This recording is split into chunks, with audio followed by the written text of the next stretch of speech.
কবি, সাহিত্যিক, নাট্যকার, গীতিকার দ্বিজেন্দ্র লাল রায়ের ১৬৩তম জন্মদিবস উদযাপন করল মুড়াগাছা উচ্চ মাধ্যমিক বিদ্যালয়।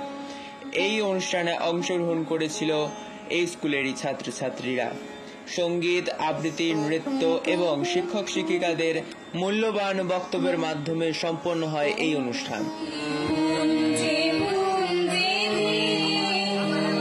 তিনি বিলেতে গিয়েছিলেন, বিলেত থেকে যখন তিনি ফিরে আসলেন, আমাদের বিশেষ করে এই বাংলায় এবং কৃষ্ণনগরে তার আত্মীয় পরিজনরা তাকে কালাপানি দোষে দুষ্ট বলে তাকে তার বাড়িতে গ্রহণ করে।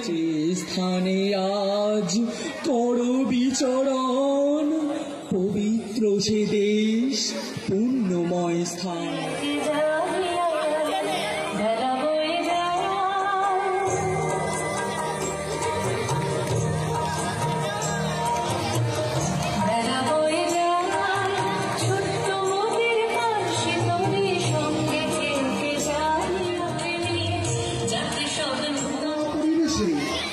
কৃষ্ণনগরের বুকে সেই আদিকাল থেকে তাদের পরিবারে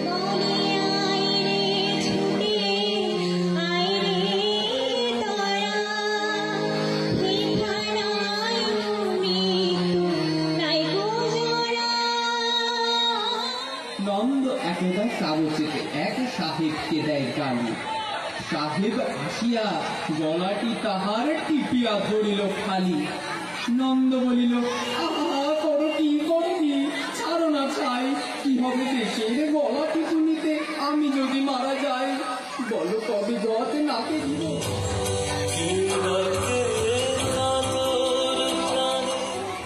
আমাদের আজকের অনুষ্ঠানের সমাপ্তি ভাষণ দেবেন বিদ্যালয়ের সম্মানিত প্রধান শিক্ষক কৃত্রিমা ঘোষ মহাশয়।